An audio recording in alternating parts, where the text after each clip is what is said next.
Okay, let's move on to the objectives of financial regulations. If you were to search in the web on the objectives of financial regulations, you will really find a lot of varied answers to this, and some of them even overlaps, right? So over here, we have listed down the some of the objectives that are being recognized internationally, right?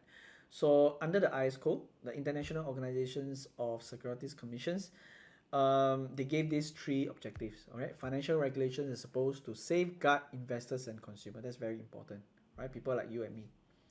Ensure fair, efficient, and transparent market, right? And to reduce systemic risk. What is systemic risk? Systemic risk is the risk of the whole financial system collapsing. All right, basically, it's the failure of the whole financial system. It's not a local failure, but a global failure. So if you look at the financial crisis back in 2008, that is an example of a systemic failure. All right. So the financial regulations, okay, one of the most important objectives is to reduce such a risk of the financial system collapsing. Okay. To make this simpler, right, we have come down to these three very common core objectives, right? Even if you look at the ISCO objectives here, you can actually find the same essence of the objectives being written in these three simple core objectives. They are the market confidence, protecting investors, and market integrity. All right. We will look at these three core objectives more carefully when we go to the next slide. All right. So just to note, right, regulators will always have to consider and juggle between these objectives constantly, right? In everything they do. When they come out with regulation, when we look at where are the risks and how do they mitigate the risk, these are the objectives that drives their decision-making process when they come up with new regulations, when we want to look at the risks that the whole financial system is taking. Right? So it is not an easy task, right? Because some of the objectives, if you meet one, you might not meet another, so it's a constant decision-making process, right? Especially in this market right now where there's so much changes. Okay, we also talk about this fintech revolution coming into the industry. How are MAS going to make sure that these objectives are met, right? And these are the three that they are always thinking about. Okay, let's start on the first core objective, which is the market confidence. Market confidence is so important as an objective of financial regulation because it is really critical to having a stable financial system, right? And ultimately a sound economy. Imagine you do not have confidence in the system. Why would you put money in the system, isn't it? If we draw on the same analogy that I gave previously about playing the game, right? If you have no confidence on whether or not the other players are going to play fair, if you have no confidence of whether the officials are going to officiate the game fairly, why would I want to play in that game, right? So I hope that is one of the response that you gave in the Padlet as well. This is one of the things, right? If you have no rules in a game, not only just no rules, right? If you do not have a strong official, or if you do not have players that play by the rules, then you have very little confidence in the system, in the game. Okay, and this objective is very closely linked to the second objective as well, which is protecting consumers.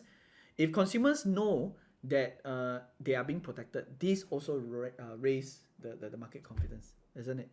So if you look at what has happened in the past, all the financial scandals that have happened, for example, the subprime crisis, right? People start to lose confidence in the banks, right? Because the big banks are already failing. Okay, and because of that, there will be people who will go to the bank and withdraw all their money out because they have no confidence in the system anymore, and that will result in a huge financial crisis, right, where the system cannot work anymore. Okay, so market confidence, now we know it's so important. So how do we really get to have make sure that we have good market confidence in the market? So a stable market, right, having high confidence will require all these financial institutions to have robust controls and risk management. That's why everything is, you need to go through procedures, you need to go through processes. It's there for a reason. Regulations are there for a reason. Right? Controls are there for a reason. Risk management is there for a reason. It's just to make sure that the market confidence is there. You also need to have sufficient liquidity. I think we have talked about that in financial markets and institution, that module last semester, where we look at the liquidity ratios, right? If you have sufficient liquidity, if anything happens, you know that the bank is able to overcome, right? And when you have confidence of the banks having this sufficient liquidity, you are having more confidence in the system as well.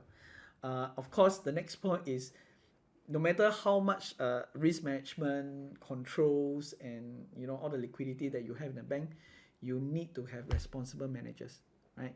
Running the banks, right? People who are honest, people who have integrity, competence, experience, and the skills to make sure that the bank or the financial institution is working fine. So the second core objective of financial regulations is protecting consumers. We already mentioned how this is so important to build market confidence, right? Protecting consumers, the consumers are really the investors, the depositors, and they usually have the same concerns. What are their concerns? Okay, the first one is access to their monies, right? They need to be confident that their monies, right, wherever they put, they are able to get access, right? So in the past, where people don't trust banks, right, in many years ago, people put their money under the bed, isn't it? So the reason they put it under the bed is because they are able to access their monies, because they don't trust anybody else, right? So financial regulation should, right, help to protect investors in that way, right? To make sure that the banks are able to give you the access to your money whenever you want to. All right. The second thing is returns on investments. Okay. So for consumers, for investors, when they invest, what's their most important thing? The most important thing is the returns, basically, right? If you invest in a bond, if you invest in an equity, when the equity actually rise, right? When you actually earn capital appreciation from that equity, you want to make sure that you are able to get that returns back, right? Not just the unrealized part, right? If you have a capital appreciation in equity, you want to get back that realized gain, right? So of course, one of the objectives in financial regulation should make sure that the financial institutions allow that returns to go back, right, to the consumers, to the investors. The third thing is compensation. Okay, what does compensation really means? It actually means that when things go wrong, they know that they will be compensated. That's why they are willing to put their money or their investment into a certain financial institution or banks. Okay, so there should be a channel for them to raise concern, right? Where is my money? So imagine you have somebody who have been missold on a certain product, and of course it's none of the consumer's fault, right?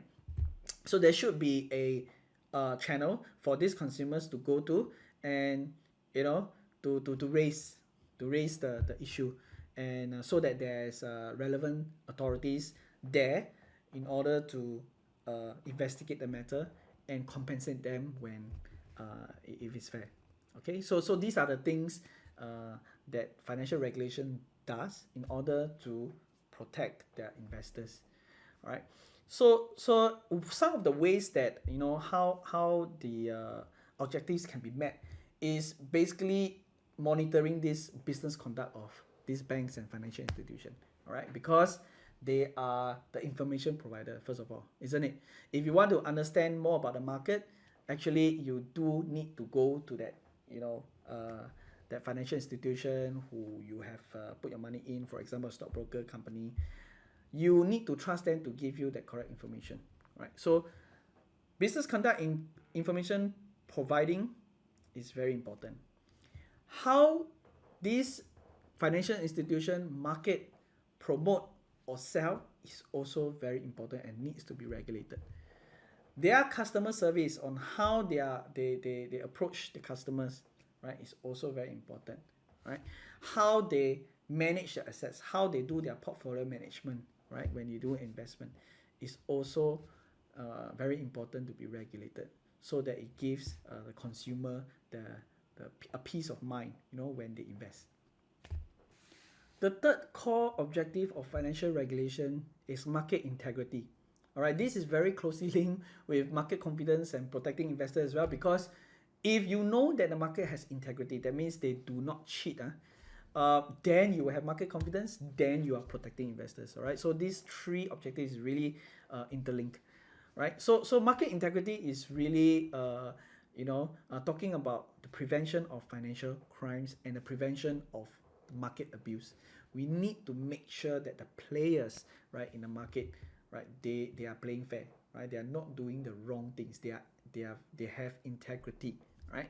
So things like terrorist financing, money laundering, these are things that dilute the market integrity, right? Things like fraud, right? Fraudsters go out there, try to cheat the system, and if this is not regulated and this is not well monitored, then we are losing confidence in the system. Then we cannot protect our investors, right? And this also applies to the market abuse. What do you mean by market abuse? I mean, in subsequent topics, we will talk about the different kinds of market abuse that people can have. So we need these regulations there as an objective to make sure that there's integrity in the market, right? So that it will boost market confidence and we protect the investors as well. So we see how market integrity, market confidence, and protecting investors as the three core objectives are so interlinked, right? In order to have the market confidence for people to put the money in and participate in the financial system, the market needs to have integrity. You need to have regulations that protects the investors well, all right? So they are all interlinked. So at this point, I would like you to go back to your Padlet, all right? And to discuss and to put down your response on how these three objectives are affected in an event of a failure of a bank. You can just put in a very simple phrase for each objective on what do you think on how these three objectives are being affected, right, when a bank fails, right? You might want to do that now.